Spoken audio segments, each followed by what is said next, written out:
Being Your Best You with Dr. Kier. I'm exceptional, thank you. How are you today? I'm so good. Blocks to bold, brass to gold, better to best. We all get caught in mental mazes, believing that we have to live the way others see us, or being taught to think things through. Dr. Kier is an agent of change using Geotran human programming and activations to quickly and easily release people from the automatic patterns and inner glitches that block their healthy, wealthy, happy life. Instead of going where our innate circuitry takes us. Being in alignment with you is the best way to create your best life. Are you ready to be your best self? Being Your Best You with Dr. Kier. Welcome to the show.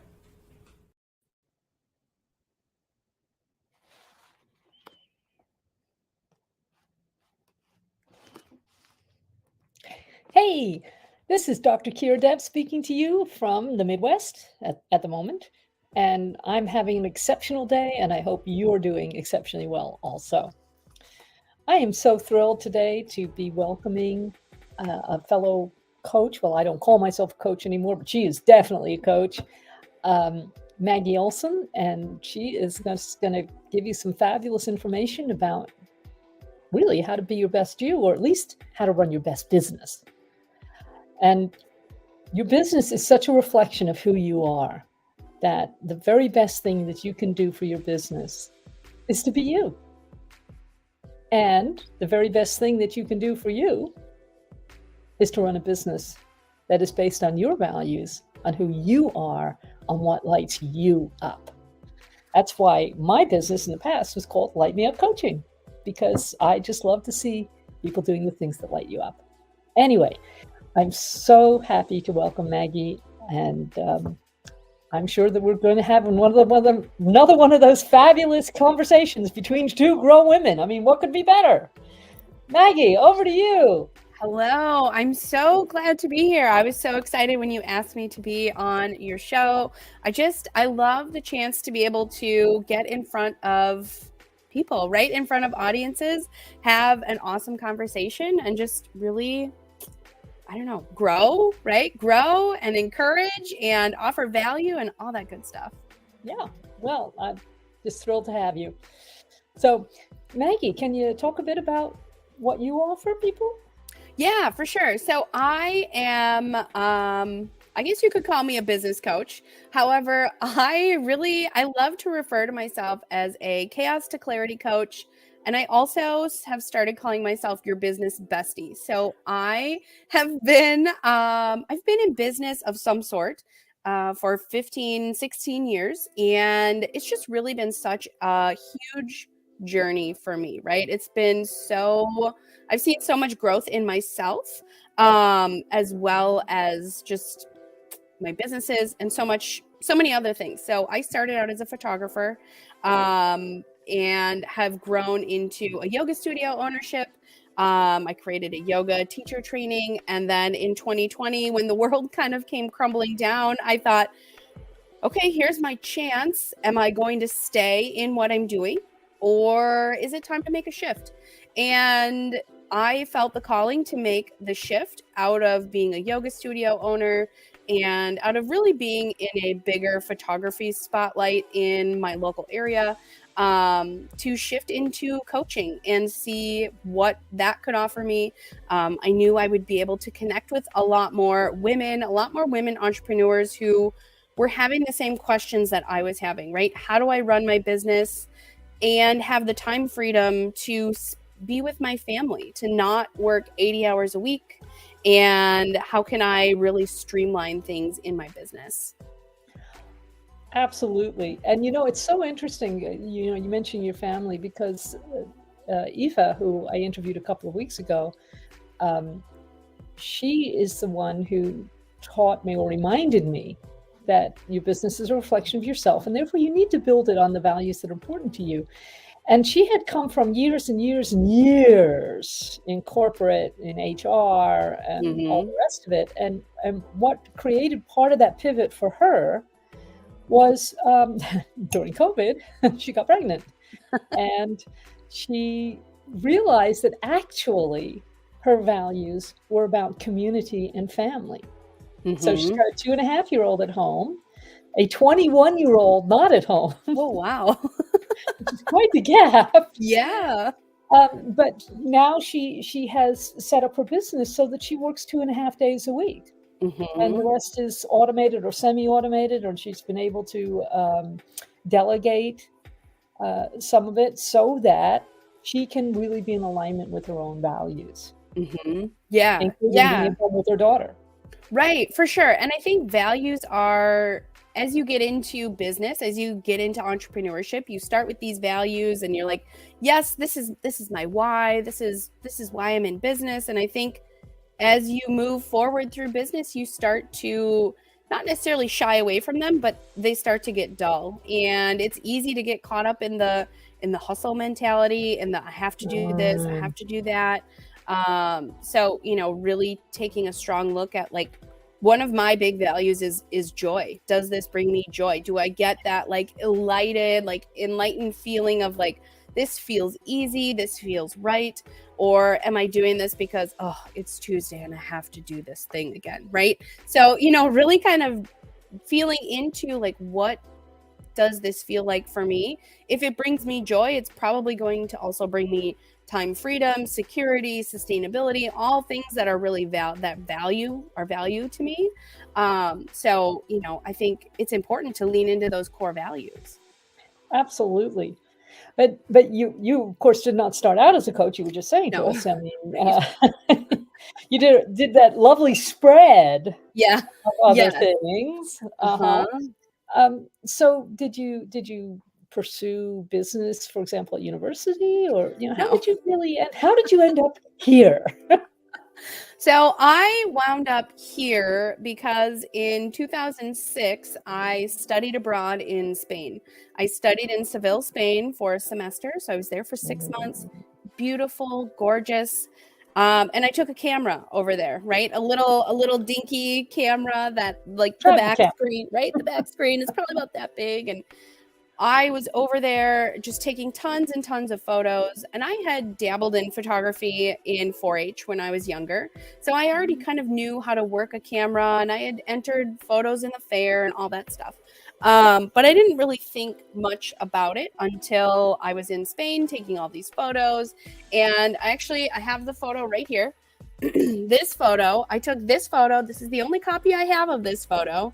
These 3 women at the spring fair in Seville, right in Feria. I took that photo. I looked at the back of my camera and I thought, I'm going to be a photographer. I'm going to go home and be a photographer. I'm going to open up a business. And I had never had those thoughts before, ever. And I remember calling my mom and saying, I am going to start a photography business. And she said, oh, okay. That's yes. And can you finish college first? Because I was a junior in college at that point. And she said, you've got 2 semesters left. So, do you want to finish? And I was like, oh yeah, I guess. Right. Yeah. So, and I had also been interning at, a local company. So I did spend some time in corporate. And they offered me a job when I graduated. So, it was 2007, 2008. So it was that crazy housing crisis time. And, again, there are a lot of big events have happened in the last 25 years. So, knowing that I had a corporate job to step into was great. That job also allowed me to do a lot of photography there and videography. So I learned a lot more while I was there. And as I was there, I also bought myself a camera and really started just literally bothering everyone that I knew and saying, can I please take your picture? I would love to take your pictures. I'm a photographer. I take pictures. I would love to take, right? And just over and over and over until I started building this awareness around myself here locally that like I'm a photographer and I'm pretty, right? Like, I don't mean to toot my own horn, but I am a good photographer, right? Like, I have a natural eye for these things. So as I grew in photography, right, I realized that, oh, corporate is really not where I want to be spending my time. So, you know, then as my business grew, I knew that I was able to step out of that corporate sphere of that safety net, that corporate, you know, it's a thing, right? That's like corporate is so safe, but you are replaceable in that job, right? And I would often argue that being an entrepreneur is actually a safer place to be. You're securing yourself jobs. Yeah. So I stepped away from corporate and stepped into being a full-time photographer. And in that time, I also started taking yoga classes. There was a yoga studio that opened here locally, and I was able to, I actually asked them if I could come in and take photos of their yoga studio. Because I was like, well, they probably need brand photos, so I'd love to take photos. Absolutely. So, you know, they said, why don't you come in and take a class first? I was like, sure, I can stretch, right? And just got my butt handed to me in that class because it was a power yoga class, and I had no clue what power yoga was. So I was like, oh yeah, stretching can't be that bad. So I went in and the room was like 95 degrees with a whole bunch of it was the middle of summer here in Wisconsin, so it was hot outside, it was hot inside. They didn't have the AC on, so it was toasty. And I left that class like dripping with sweat, and I was like, wow. Okay. And then I remember getting back home and like barely being able to walk, and I'm like, I gotta go back. And I'm like, what? what am I? Okay, all right. So I went back and I kept going back, and I wound up learning so much about myself during yoga, right? The movements, the amount of brain power it takes to really do, you know, like be present in a yoga class is huge. So then I wound up taking yoga teacher training, and like a year or so after that, the women who ran the studio, they knew I had left my corporate job, and they approached me and said, we're moving to Hawaii. Do you want to buy the studio? And I was like, I guess. Right? I had no clue how to run a yoga studio, right? Like I had no clue how to run a photography business, but I learned how. I had no clue how to run a yoga studio or teach a yoga class, but I learned how. You know, so I really spent a lot of time growing the yoga studio from being a donation-based studio to a very profitable studio situation. So then in 2020, when I came home from Bali, from a yoga retreat that I led, and I said to my husband, I think I'm done with the yoga studio. He went, what? You're what? I said, well, it's a lot of work. And like literally everything is shutting down. And I am, you know, like a yoga studio was not on the list of things that could stay open. Right. So I was forced to close. Heavy breathing in closed spaces? I don't think so.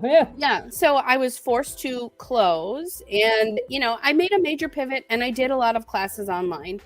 But it just wasn't the same. It wasn't the same community where it was like, it just wasn't the same. And I could tell everyone else was kind of like missing that as well. So, you know, so I was like, okay, well, I inadvertently asked the universe to give me an out, to give me an exit plan for the studio. Here it is. It's presenting itself to me. So I took it and I ran with it, you know, and my husband was like, okay, so what are you going to do? And I said, I'm going to be a coach. And he was like, what? What? What? You're gonna what? And and at that time I had been working with a business coach for a few years, and she really helped me grow my business. And I said, I explained what I was doing with her, how she helped me, and I said, look, I've grown 2 businesses. I can definitely help other people with that. What I really want to help people with is the mindset behind it, right? Like tapping into those things that I've learned in a yoga class that really have helped shift my mind out of that negative bubble of everything is junk and this is crap and nothing ever works for me, into something like, like I'm working on my best self. I am taking steps forward to my, future millionaire self, or whatever that is for you. But working on those mindset shifts that, really allow you to open up and step into that big power of yourself. Right. You see the comment, you have no fear. And I was just thinking, thank you, commenter. I was just thinking, one of the things that we do, whether we call ourselves a coach or something else, I'm going for mentor myself. I'm 65. I can be a mentor at this age. But is that really, I believe people are not so much interested in our specific techniques as how they feel when they're around us. We're actually giving them that presence. So by keeping our frequency where it's supposed to be, we're giving them a model of what their frequency should be, could be, might be. And that connects to the thought I was having about you specifically, which is that, I just love your confidence. If you just give your clients a dose of that confidence, right? Then strategy is great, mindset's great, all these things are really, really great. But sometimes we just really need someone to look us straight in the face and say, you know what, you can do this. Right. Yes. Yeah. And what confidence feels like. Yeah. Yes. That's so true. Right. And I was thinking earlier this morning, about generating more income in my business, and I got this those butterflies in the stomach of like, ooh, this, I don't, right. Like it's that unknown space. And my first yoga teacher used to say, the difference between fear and excitement is breath. So when you're feeling fearful, breathe, right? Take a breath, and it usually shifts into excitement, right? So the body doesn't know, it just has that sensation, right? It doesn't know. When you add the breath, it allows your mind to realize there is no threat here. There's excitement here. There's the opportunity here, right? So, I won't say I have no fear, because I definitely have fears. However, I am willing to step into that and say, here's where I think I can go, and here's what I think I can do, and I'm going to try. My teacher, Dorothy Espio, always said that the trauma, the stress, the whatever that we move through, that we clear and heal in ourselves, that makes us the homeopathic for other people who had in the past similar traumas or stresses or whatever. So yeah, it's the fact that you know how to get through it is a huge part of your value, right? That you're working with.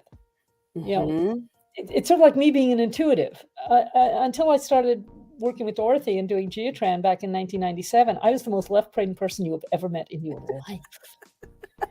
And the fact that I could learn how to be intuitive means I can teach it. Right. The fact that you could go into a yoga studio and sort of go, this is interesting. Yeah. That's exactly the shift that you can assist, or that you can just say, I'm gonna set up a photographic studio. Right. That's exactly the energy of the shift. I imagine that you were assisting your clients with. You said, yes, I've done that. I know what that feels like.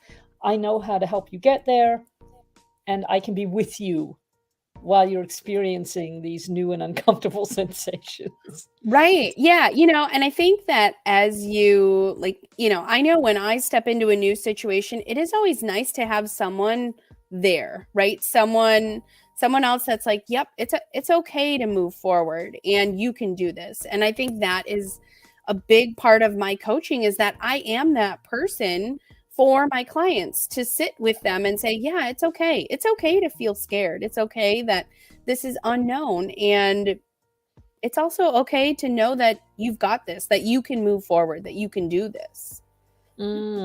Yeah. Yeah. So it's like we're always, when we work with people on this level, we're always saying, okay, I have similar faults, flaws, blocks, whatever, or I did in the past, and I'm a little bit further on. So here, I'm still within hand distance. I can walk you over this bridge. Yeah. I'm not so far ahead that what I have to say is not going to land. Right. I'm right there with you. Yeah. But at least I have enough experience to know that this probably is going to work better for you than that. Right. Right. Yes. Yeah, for sure. Here are the mistakes that I made. I would suggest not doing them. It's like when I'm working with someone in human design, and they look at the colored centers, which are where the energy flows easily and naturally for them. It's where their skills and talents are. And then they look at the white ones, the undefined centers, and sometimes they get a little nervous. And I say, no, you don't understand. Especially if you have a 1-3 or a 3-5 profile, you're going to learn by mistakes. Where you have the open centers is where you can learn from their mistakes. Yeah. You don't have to do it all yourself. You don't have to make every single mistake yourself. And you can cruise in on somebody else's momentum. Yes. Yeah, for sure. And I think, I love that about human design, right? And I've loved learning that about my own human design. And really, when I learned that I was a manifesting generator, that answered so many questions. Yes, because prior to learning about human design, a lot of people told me, you are doing too much. Shouldn't you slow down? You have a lot of things going on. And I was like, oh, okay, right? So I did try to slow down, right? To not do so much. And I was so bored. And I just, I was so bored. So, for anyone, right? So for anyone that's watching, a manifesting generator is one of the types of human design, right? One of the not profiles. Oh, yeah, the types. It's the type. Yeah, the types. Yep. Yeah. So, a manifesting generator to me is like being an Energizer bunny, right? Like I just keep going and going and going and going until I need to stop. But I also really like to bounce around to so I have a lot of projects going on all of the time. Even to this day, I'm still a photographer. I still have a very well-known photography business, right? I've got my coaching business. I have a podcast. I blog. I am on social media. Yep. I have 2 kids. So, I have a husband. We go camping. We do all kinds of stuff. So, when I learned about being a manifesting generator, I was like, this is why I love to do all this stuff, because it's part of me. It's ingrained in me. Absolutely. And it's okay to lean into that. I think that's also part of my probably why I show up so confident and I have no fear. Is because I've really leaned into what makes me me. Exactly. Just on a technical level, for people who are interested in human design, what makes a manifesting generator is you start with being a generator. I'm also a generator, for instance, and I have sacral definition, sacral authority, I should say, rather. And it means that one of the motor centers is directly connected to the throat. So think about that for a second. So that battery demands expression. Yes. I mean, no messing around here. No hiding out. It's like, yeah. Mhm. So manifesting generators have the most interests and the most energy of any of the types. Yeah. Mhm. And I'm a pure generator, but I act like a manifesting generator. It really confuses anybody I discuss human design with. Okay, we have a graphic up here, and I'm not quite sure why. Thank you. So, yeah, but what's really, really characteristic of manifesting generators is that they always have 3 or 4 projects going on at the same time, and they just really want to get them done. Mhm. So, Yep. so in a sense, you got a piece of good advice, because they do actually need to slow down and pay attention to Yes. each of those things that they're interested in. Right. And in that period of time where I'm not kidding when I say I had 10 different people tell me I need to slow down. And I was like, okay, all right. And that was right before all the pandemic stuff happened. So when the pandemic stuff happened, I was like, Yeah. hey, here is a real opportunity for me to slow down and reassess what I'm doing, because I was going 100 miles an hour and I really didn't know what way is up, right? Like looking back, I'm like, oh yeah, it was some solid sound advice that I slowed down. Yeah. And I know it was coming from a place of love, right? Of people that were like, you look a little stressed, right? Your eyes always twitching, so like, right? So being able to like rest and reset before a ton of burnout happened, right before that like big bout of burnout inevitably would have come, being able to restructure what I was doing and to not stand up to my husband, but to say to my husband, hey, I want to make this change, and to have his support too, right? Like for him to say, yeah, okay, all right, let's do it. For him to jump in with me was really, really helped me face that fear of, oh, wow, I'm closing this yoga studio that's been open for almost 10 years in our community. And all I could think was, what will so-and-so think? What will other people think when I say I'm closing this, right? Is it going to look bad for me? Blah, blah, blah. And really worrying about what other people thought. That is what was driving me to stay open, was like, well, I don't want to disappoint anyone. Right. But it was at the expense of my health, right? Because I was losing hair, I was losing weight, I was, right? Like it was one of those things where I was so stressed out that I had to make a change. So when I did, it was such a relief to know that I had support, that my husband was supportive, but also the community, right? I was really met with open arms from the community to say, yeah, we get it. We understand. It's okay. It's okay. So that was really awesome as well. So it sounds like it was really quite a big step into being you, just on a, I was going to say, slightly different level, a slightly higher level.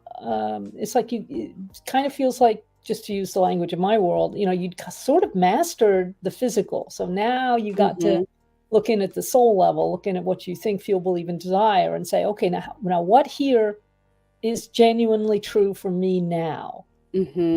What's in alignment with who I am?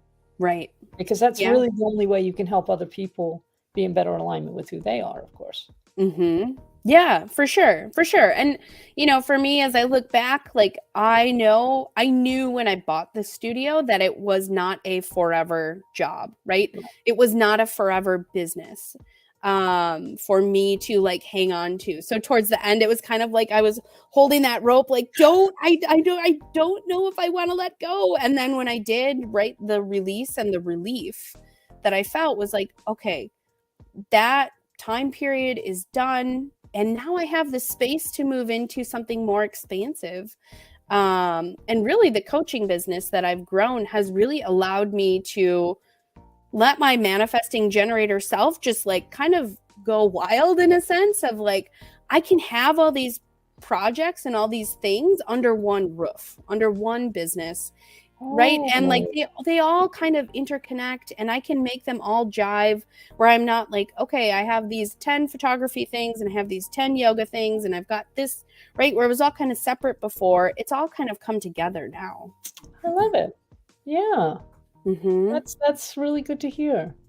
You know, I trained as an architect, and I came to the States and worked as an architect for 4 or 5 years. And it took me a year to shift from, well, of course, I'm going to be doing this for the rest of my life, to, you know what, I'm not actually enjoying this. I'm not. I'm spending Mm-hmm. 90% of my time in front of a computer working on specifications. Now, specifications are important and they're not necessarily boring, but that is not what I went to 6 years of architecture school to do, to spend Right. my time doing. And then when I did finally make that decision, it's like, oh, Yeah. and I thought, okay, I don't know what my next step is, but I'm going to go find out. And it's going to be based on what I'm passionate about. It's going to be based on, which I guess is my way of saying joy. Mm-hmm. It's like, yeah. And I did. I went and found it, 26 years ago. So, boy, I get that pivot thing. I really do. Yeah. And I think being a woman, right? Obviously, I can't speak for a man making a pivot, but like as a woman, like there's so much mental chatter that goes on when you are in the midst of a pivot, right? Is it right? Is it wrong? Should I do this? Should I do that? Who's it going to affect? Blah, blah, blah, right? Like all those things, right? To really have someone like a coach, right? I had a coach when I made that big pivot, to have someone that I could go to every week and say, okay, here are all the things, here are all the thoughts that I'm thinking. And like, I know some of them are irrational, like, but I just need to talk, right? I need to work through some of this. And so that was really one of the things that drew me into coaching, was being able to be that sounding board for someone else. Yes. And, being able to sit and listen and offer them a place to just chatter on, was really something that was really powerful for me when I stepped into the coaching business. Yeah.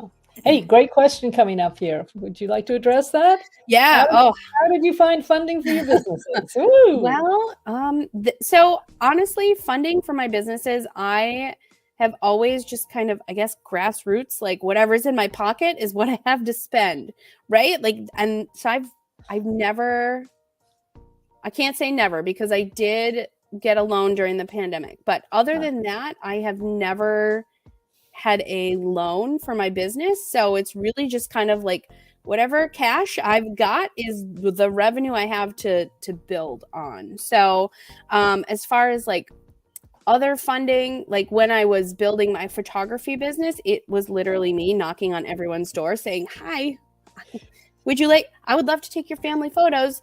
I charge, I think when I started, I think I charged $50 for a family session, which, like now I charge $400 for a family session, right? And granted, that was 16 years ago, but still, right? Like as I grew, my prices increased. So similar for yoga studio, we did have to invest in that. I did have a business partner.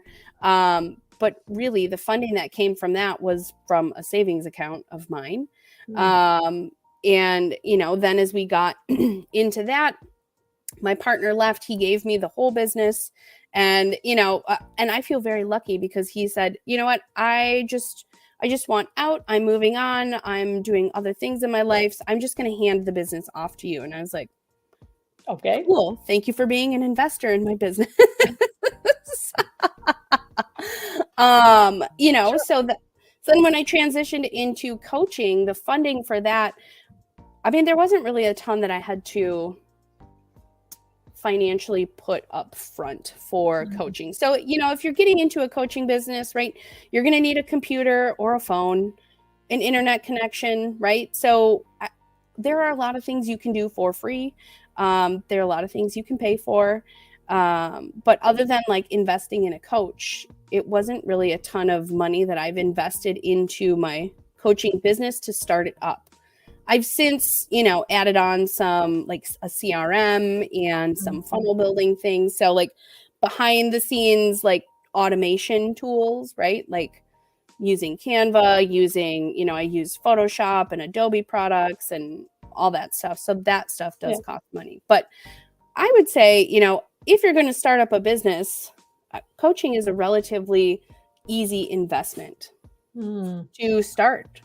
And also in my world, we truly believe that there are unlimited resources. The question tends to be, what are you willing to receive? What's the size of your container?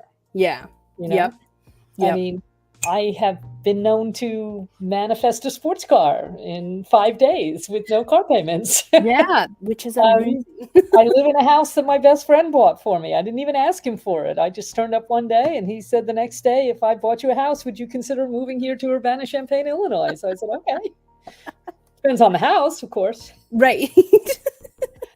Fortunately, it was a house I really liked. Yeah. That's so amazing.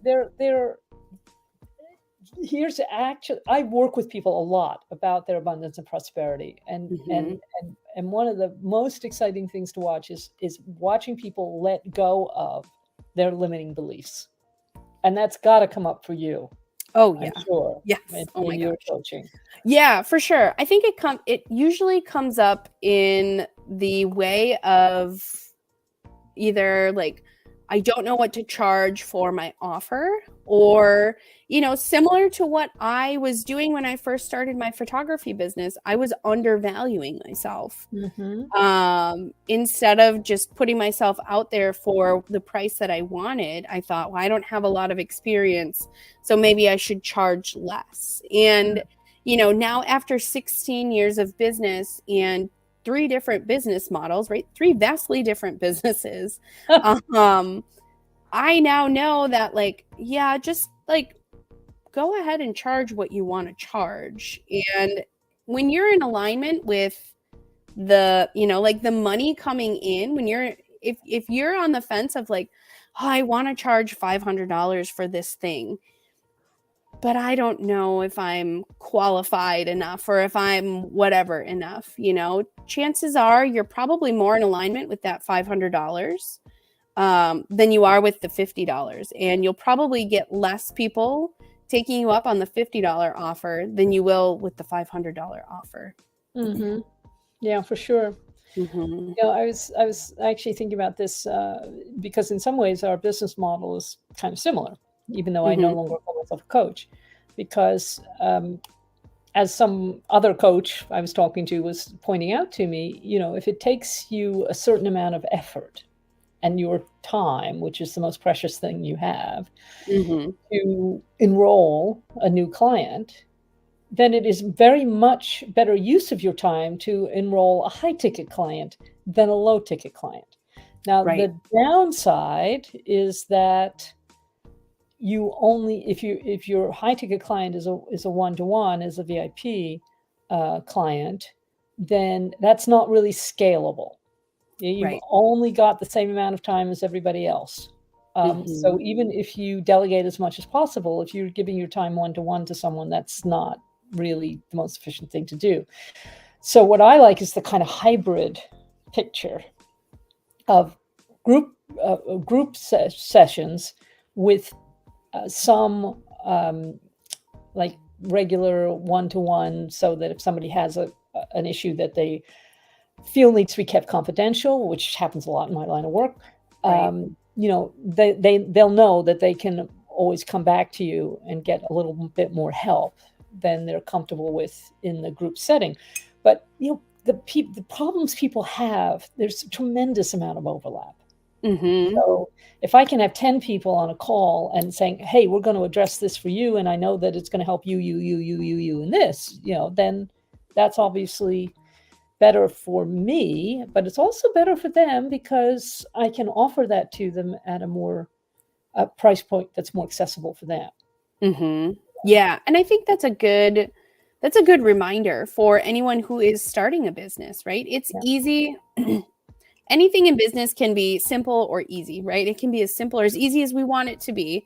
But also that, if you want that simplicity, it's there, and it doesn't have to be I know a lot of my clients have come to me and they're like, oh, I have all these ideas, I have all this stuff, and like they bring all this emotional baggage with them, right? Oh yeah. Of like, here are my suitcases full of emotional crap, and here are all the reasons why I can't do all the things that you're telling me, right? Like all of the, when especially when it comes down to building your offers, right? A lot of people, for me, one high ticket offer did not work at all. I took 0 clients on with one high ticket offer, 0. And I tried that on for a year. And after a year, I said to myself, okay, I can't keep doing this thing, expecting something different to happen. I have to change. So when I did, it felt so much easier for me to say, okay, here are different price points, because I know I want to be able to meet people at different price levels of their availability, right? Because I don't want to spend my clients' money for them, but I do want them to have options to say, if they're feeling a little strapped for cash, they have a way to connect with me.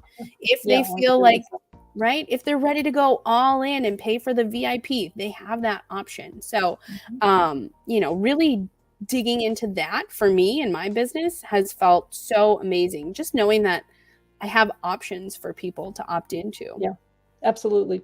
Because a lot of this is about choices.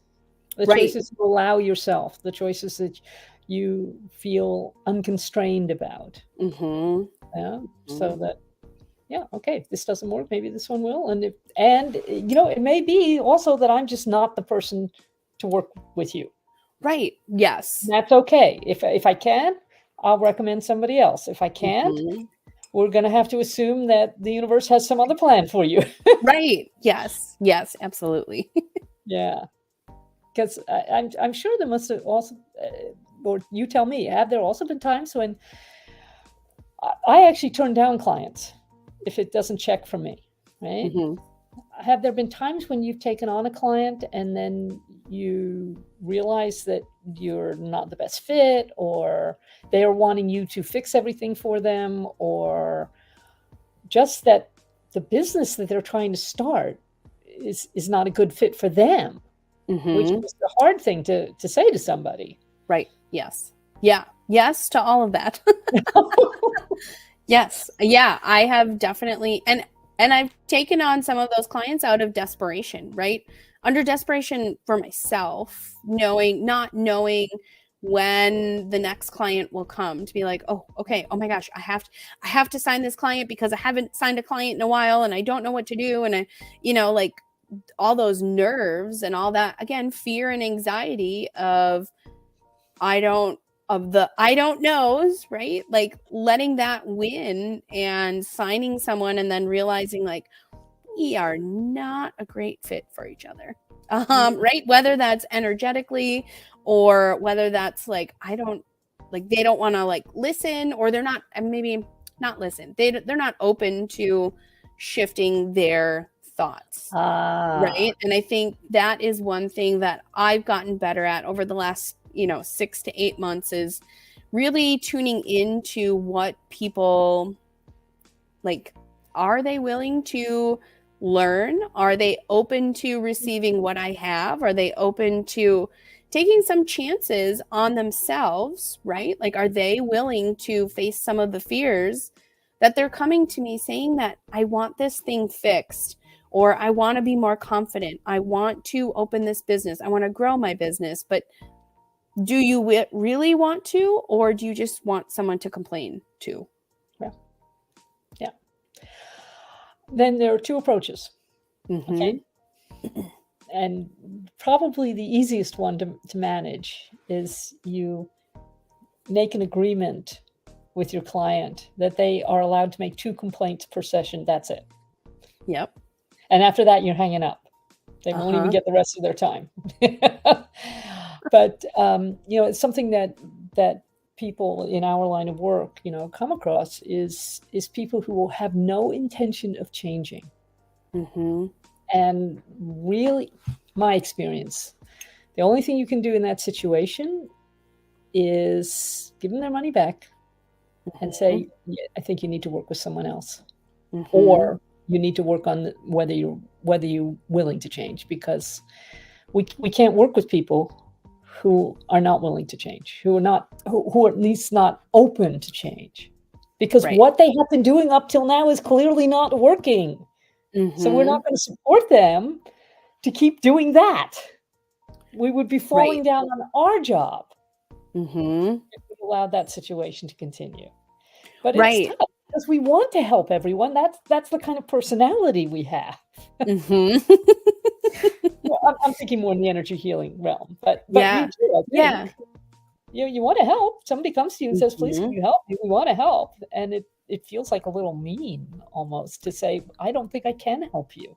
Right. And we're not trying to criticize or judge them. We're just trying to say, I'm not the person to get you past this.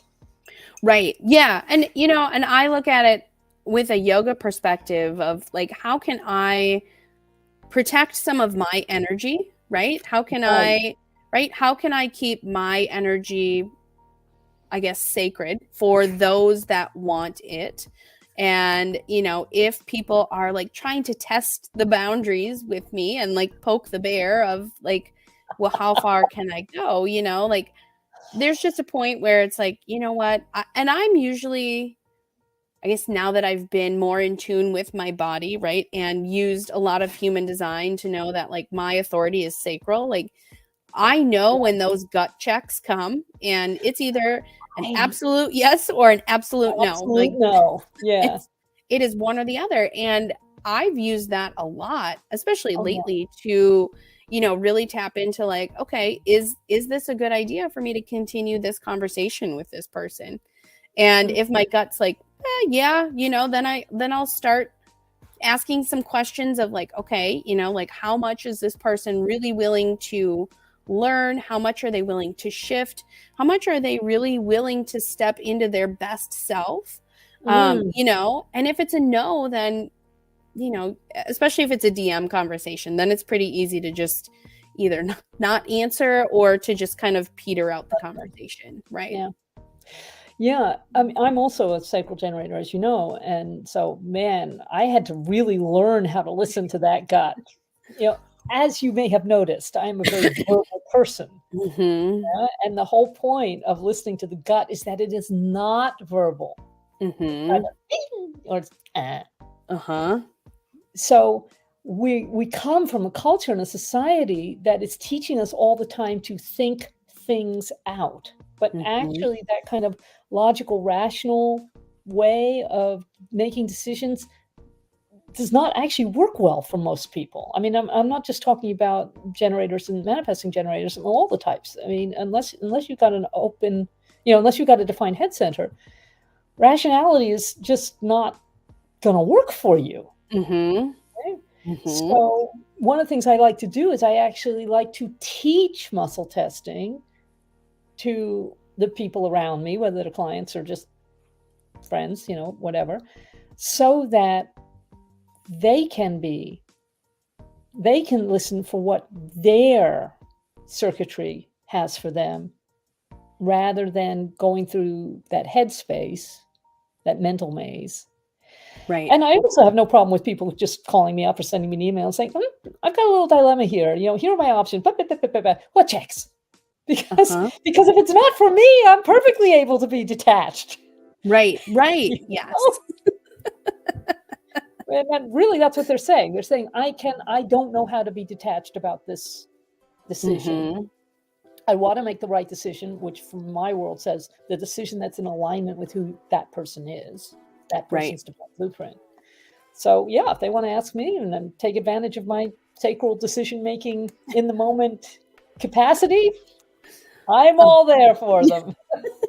Yeah. And I think that it's so valuable to have someone in your court, in your sphere, who can help you make those decisions and take the emotion out of it. Right. Because we get so caught up in the emotions of like, what will people think? What will this do? Right. Like all of that stuff just weighs so heavy on people. Yeah. Yeah. Whereas in fact, the more you step into who you are, the more confidence you have in who you are, what you're here to do, what's your genius, what's your purpose. It's all written there. It's in that inner library. Mm-hmm. And that's actually how you are best able to help and serve other people also. Yeah. And, once I can get people to start to understand that, then they feel more confidence in what they're hearing for themselves. They don't have to take it from an external authority. They already have an internal authority. Right. Yeah. It's just learning to trust that. Mm-hmm. So in a way, when you said to your husband, you know what, I'm going to shut the yoga studio, and he went, what? And then you said, and I'm going to become a coach or start a coaching business. And he said, what?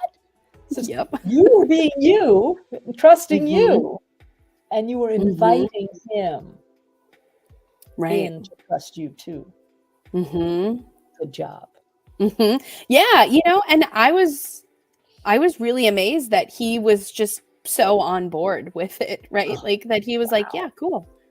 All right. I'm not sure what that is, but okay.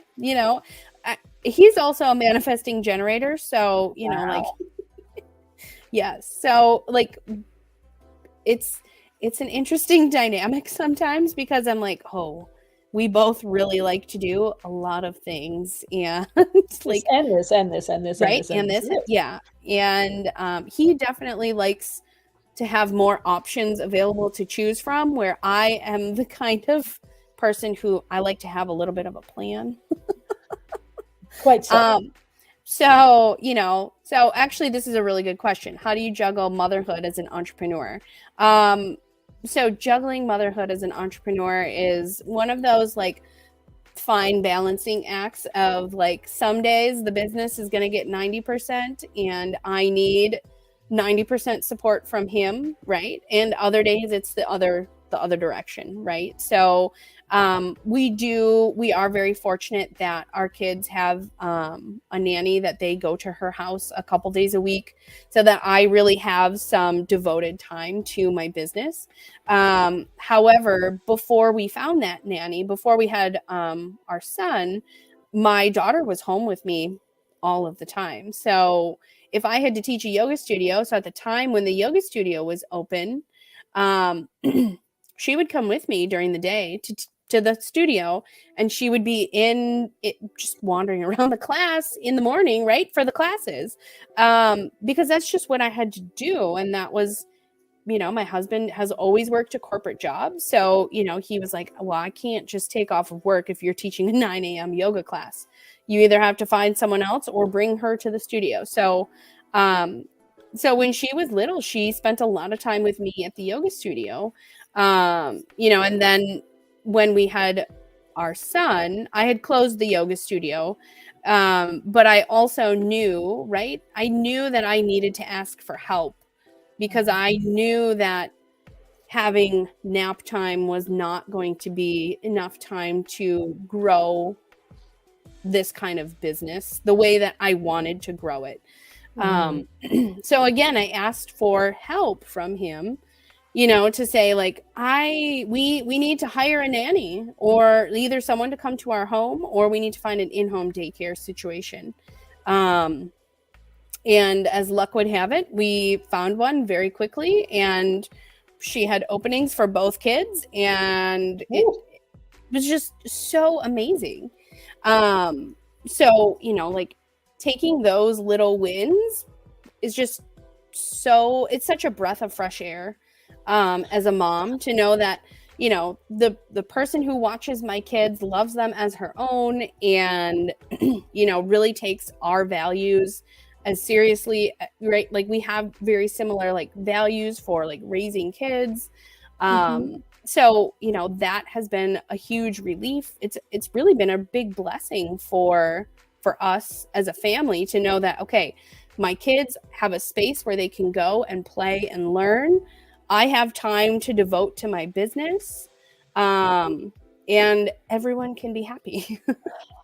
There you go. Being themselves. Yes. Being themselves. That is so great. I was actually wondering about that too. So good question. Whoever asked that, good job. I mean, it's all right for me. Firstly, I'm past the age, and secondly, I don't have any kids, and I'm not married. So, my time is my own, so to speak. I just have lots of interests, Right. and I really need more local friends because I've been making a lot of chocolate truffles lately. Well, my container is very big when it comes to chocolate. But I think that also, the access to social media has been a tremendous help for all of us, in attracting clients, in working with clients. I know you and I met on Facebook. Just that we have our Zoom rooms, so dedicated Zoom rooms, so we know that we can always talk to our clients or to each other, as the case may be. Right.